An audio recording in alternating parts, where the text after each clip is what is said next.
Assalamu alaikum to all of our viewers. My name is Hira Hyder and you are watching Let's Talk. Today's topic is relevant to all of us. I know I say that in every single episode's introduction, but this is actually something which is not only close to my heart, but I'm sure a name or two will pop up into your minds as well, or perhaps you are going through this issue currently. So I'm not going to keep the suspense for too long. Our topic for today is how to let go of harmful relations. Many of the time we hear the concept of a toxic person. Now, a toxic person isn't just somebody outside of your immediate circle or an acquaintance or somebody who puts you down. A toxic person can be somebody who's extremely close to you, who can be like a brother or a sister to you, a friend who you've grown up with and have had countless memories with as well. Now, how are they harmful to you? They're being harmful to your mental health, to your physical health, to your emotional health, and most importantly, your spiritual health. In the wise words of Albus Dumbledore, who is my personal favorite fictional character, it takes a lot of courage to stand up to your enemies, but even more courage to stand up to your friends. So today in the studio, we have a very kind-hearted individual who is very empathetic, and she's quite popular amongst the youth. She's my personal favorite, mostly because when I was talking to her off camera, she's gone through this as well. So I think it's easier to speak to somebody who can be on the same page as you. So let's welcome Zakra Lubna. Assalamu alaikum. Wa alaikum assalam, Hira. Thank you for yet again calling me in your program. Thank you so much for coming, and thank you so much for sharing your little story with me, because that just made me realize that this is something which everybody goes through and we need to talk about it. It's very important. So first and foremost, in your own quick words, how could you describe a toxic person? How could you identify them? Yes, this is a very important topic, close to my heart, close to your heart, and maybe close to a lot of viewers' heart. People who are watching this program might relate to this topic quite much. A friend is somebody who reflects your personality. Like the Aimma say that a friend is actually a reflection of what you actually are. Now, if you are friends with somebody who is not your reflection, now what happens is, if you know how science works, it actually doesn't reflect, it comes back to you. See, those bad habits that that particular person may have would come in you, and this is a process that's very, very slow. How do you know if that friendship is beneficial for you? If you experience some good changes within yourself. If there are good changes in you find good changes in yourself, then that person that you're friends with is actually impacting you in a very positive way. But that can be elsewise. It can be the other way around.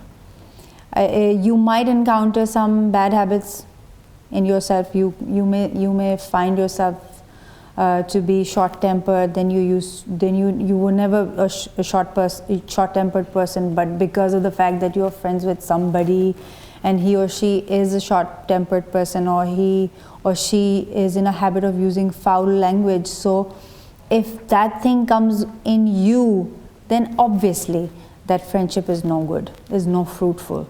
And the sooner you realize and make a distance, so that you do not come to a point that you have to break away with them. So it is important to choose your friends, the right friends, because actually that is my exact same question, and I'm so glad that you've brought this up, because specifically I wanted to ask that when we jump back, like right now what you've spoken about is how we identify that a friendship is toxic, it's harmful for us, for our mental, physical, emotional, spiritual state.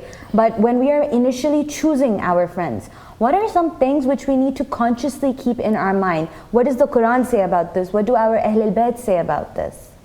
Okay, Quran and Ahlul Bayt have similar things to obviously talk about. What Quran says, Ahlul Bayt says, what Ahlul Bayt says, Quran says. And in Quran, there is a verse in Surah Zukhruf when Allah subhanahu wa ta'ala says that Al-ukhilla yawmaizin ba'zuhum li ba'zin uduvun illa al-muttaqin. That on the day of judgment, the closest of your friend would be your enemies, illa al-muttaqin, except for the ones who are righteous, who are on the right path.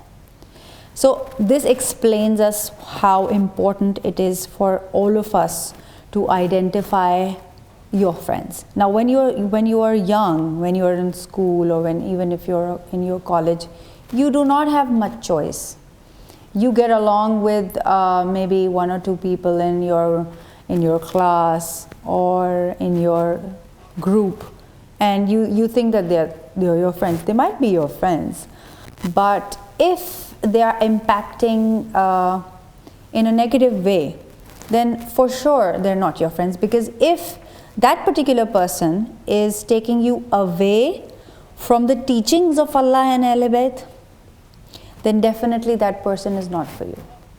And it is for you to realize the fact. I mean, it's nobody, I mean, not all of the people, or not everybody would realize the fact that that specific person is toxic for me, unless that person realizes what Islam has. I mean, if my morals are not correct, how would I realize that that specific person is not for me? And there are times where we see that the person, for example, like how you said in school, university, you make certain friends. And sometimes we say that, okay, you know, maybe their morals aren't exactly on point and they're not exactly doing the right thing, but we can still be friends with them because we're so strong in our faith. So is that possible? Does that work? Is that workable? Or will your spiritual state, mental state deteriorate along with your friendship with theirs? And if you think you have strong morals, if you think you have strong moral values and nobody can affect them in any way, there comes a question mark that if you have strong morals, how can you be friends with somebody who is so morally low? The first question.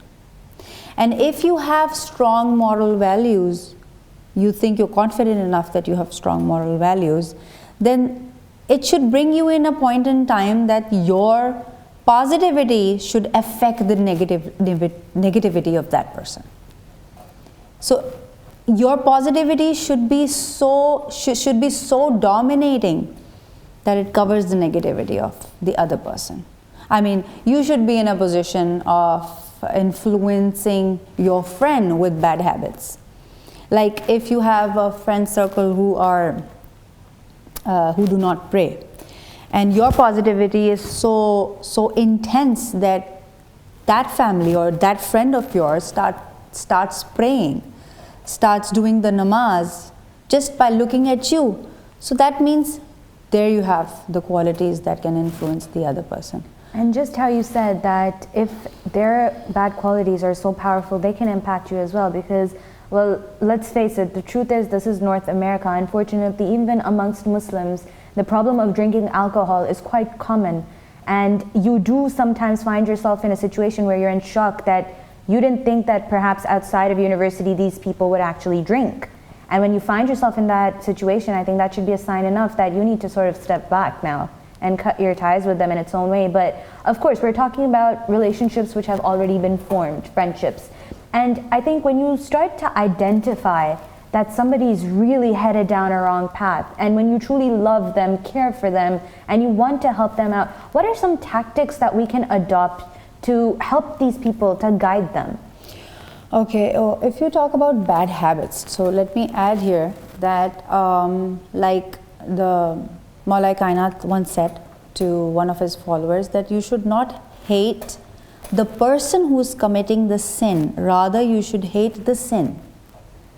So if your friend or anybody's friend is involved in some activity that's haram, the first step should be to guide them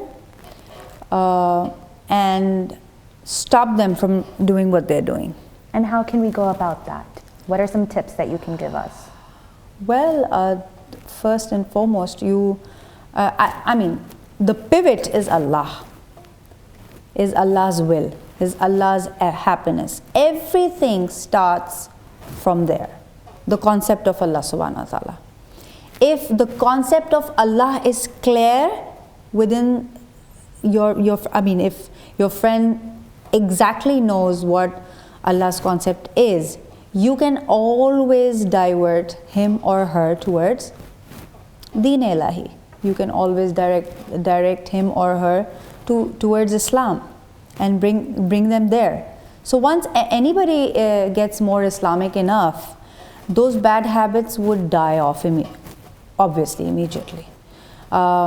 Bring them towards Islam, tell them about the consequences of those bad habits in the world and in hereafter. But before doing so, your friend should be fully aware of the concept of Allah, the concept of the day of, even on the day of judgment, they should be a believer. Because if anybody does not believe in the day of judgment and in the process of sawab and gunah, you cannot guide them. And once you have tried your level best, it's fair enough to separate your paths.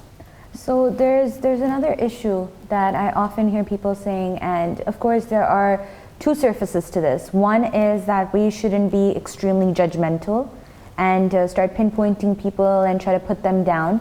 And I think that sort of is more of a neutral thing, that just be neutral, let them do what they want, you do what you want.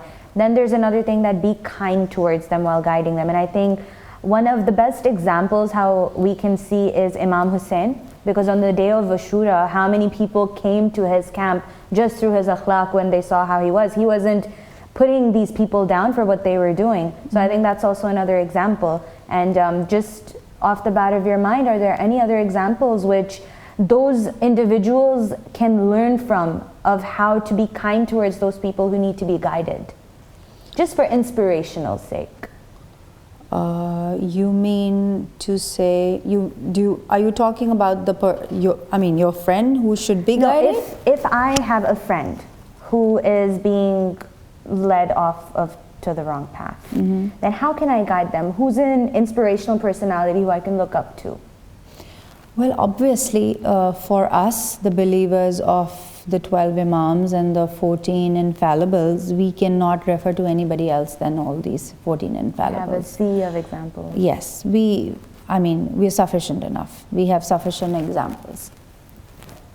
The life of Amir al-Mu'mineen is basically a very interesting, it's an interesting biography, and how he inspired people, and how people converted to Islam and stayed with him. Now there is a narration, there is in some parts of history, they say that Hazrat Qambar, who was known as the slave of Maulai Kainat, he actually came from Habasha to kill Maula Ali. And he landed up being the most faithful Sahaba of Amir al-Mu'mineen, Sahabi of Amir al-Mu'mineen, the follower of Amir al-Mu'mineen. So he inspired him in such a way, and I can narrate a point in time in Imam Hassan's life, that when a person came in to Medina, and he was actually using foul language for Imam Hassan, and Imam Hassan, he was abusing Imam Hassan in front of him, addressing Imam Hassan. He knew that this is Imam Hassan, and he was abusing him. So what did Imam Hassan say? He said that, are you traveling? Are you hungry? Do you need shelter? Do you need food? He gave him everything. And he left Imam Hassan praising him. So the softness within you, the spark of sincerity within you would work if there is. And if you are the true believer of the Ahlul Bayt, because they are the most guided people, they are the infallibles, they are the Masumeen, they have never done something wrong in their life or anything that is questionable. So the sincerity within us and the inspiration comes from them, obviously. So we're headed in a very interesting direction, but before that, I would like to ask everyone to sit tight. We will be back after a very short break.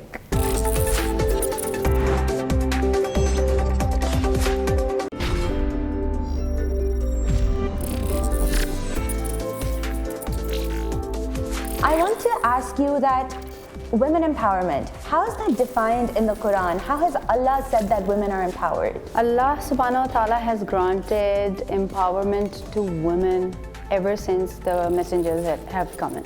Allah subhanahu wa ta'ala has not mentioned the importance of female. He has actually given us a chapter called Surah Nisa. By this, that does not mean that the position of the woman is lowered anyway.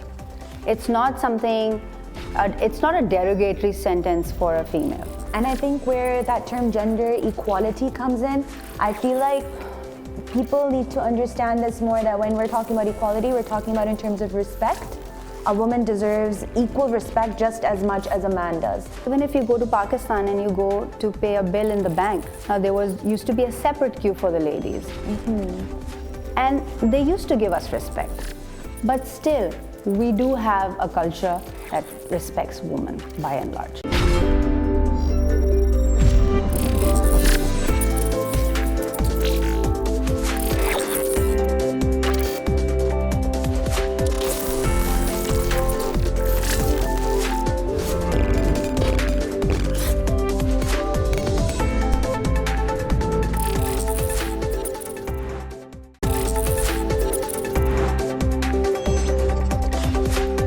Welcome back from the break. I'm your host Hira Hyder and you were watching Let's Talk. And if you weren't, well, we have just reached a very exciting point. Because exciting, I say it because all of us have had toxic relations in our life, and many of us have luckily sort of parted ways. But apart from time being the greatest healer, as our Zakir Lubna has said, she's got some other tips as well. So let's move on to her and let's see what she's got to say.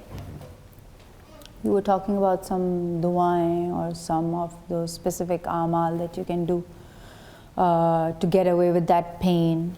I really feel that we are in a position where we have so much to look into. And trust me, when you part ways with your toxic friend, you have so much of extra time to do so many things in life that you were actually not doing.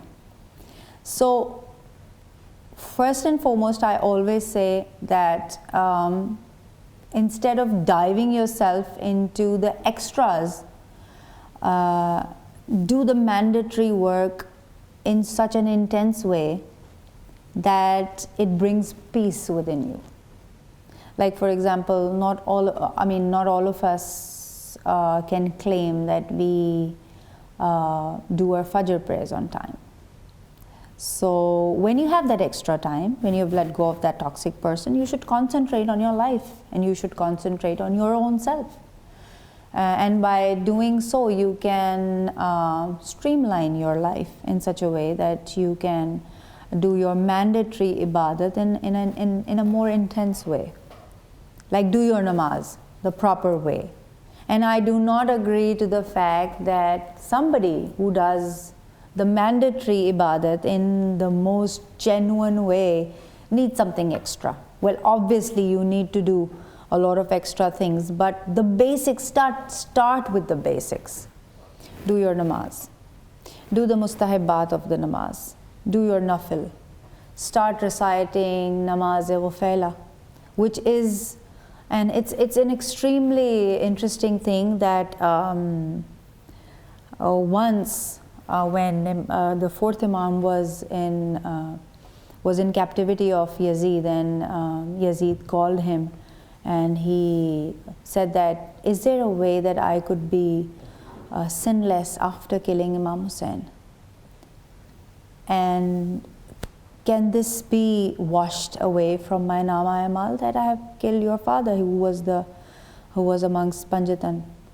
And can I be forgiven by Allah subhanahu wa ta'ala? And the fourth Imam said, yes, you can. So he was amazed. He said, really?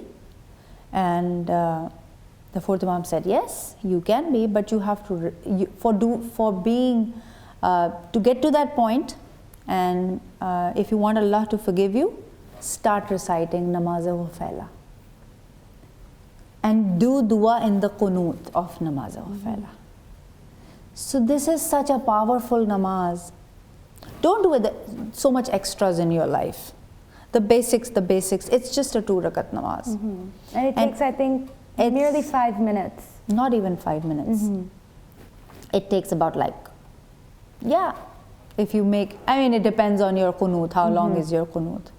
So that namaz is so powerful, and that qunut is so powerful, that any dua that is made in that qunut is accepted by Allah subhanahu wa ta'ala. Even if you have killed the third Imam. If you have killed Imam Hussain and you pray for Allah to forgive you in namaz-e-ghufayla, He forgives you. I cannot find anything bigger than this in my personal opinion. This is the biggest gift that I think my mother has gifted me, to insist me on namaz-e-ghufayla. And when the fourth Imam went back to the prison where his aunt, Janab Zainab Salamullah Alaiha, was there, she inquired that, what was Yazid asking you, what did he call you for? So the fourth Imam explained him everything. So when he explained her that he was asking me for any namaz or any dua that would be beneficial for him, so instantly Janab Zainab said, did you tell him? Did you tell him? This was the conversation. As if it's such a big secret. It's such a big thing that she knew that he would have told him about namaz-e-ghufayla. And what did the fourth Imam said? That, Phopi Amma, I am the Imam of this time. I have to dispense what I'm being asked for. So I don't think something personally, for me, start off with this namaz and pray in that qunut. And this is such a powerful namaz that it actually changes one's life. So namaz-e-ghufayla, that I will definitely also be more regular with, because of course Maghrib and Isha is such a complicated time that you have to go for dinner, you've just come home, but I think we can spare 5 minutes for our own peace of mind. And I would also like to share something that's personally helped me. 2 things, especially when my heart had been very restless. Of course, it's life, you have a lot of things that happen. It's Zaret Ashura and Dua al-Kamal, like for 40 days, 40 din. It's an amal, you do a niyat. So read it for 40 days, it'll just take you 10 minutes, 10 to 15 minutes when you're reading the translation. You need to understand, of course, what you're praying for and what you're reading. That and tahajjud namaz, that works like a miracle. Mostly because at that time you know that it's just you and Allah. The traffic between the duas have lessened as much as it can. So of course dua has the power to make miracles happen. And with that note, I would truly like to thank you so much for being here with us and for telling us this gem which you've given us today of namaz-e-ghufayla, especially with such a beautiful example and such an extreme example that even if we've sinned with that toxic friend. And just to add on to this, when the fourth Imam added this, he told his aunt, his Phopi Amma, and he said that I am the Imam and I had to tell him what he was asking me for, but do not worry, usko tawfiq nahi hogi. So tawfiq is something that we should always ask Allah to give us. He would not be moved. So for all of us, even if we do any kind of dua or namaz, tawfiq is the biggest thing. And Allah has given you the power to get away with that friend, and that's also tawfiq. Thank you so much, Dr. Lubna. We will definitely bother you very soon for more advice, for more topics. And as far as toxic friends are concerned, well, you've heard it in both episodes. Let them go. And of course, being a millennial kid as well, I would like to tell everyone that when you do let go of toxic people in your life, that too for the happiness of Allah, know that you will be compensated for it in some way or the other. And make sure that when you let a toxic person out of your life, especially on social media, block, delete as much as you can. Delete all your memories with them. There's no point in going back to memories which are going to break your heart and which will make you lose focus on why you've done what you've done. So till the next episode, this is Hira Hyder signing off.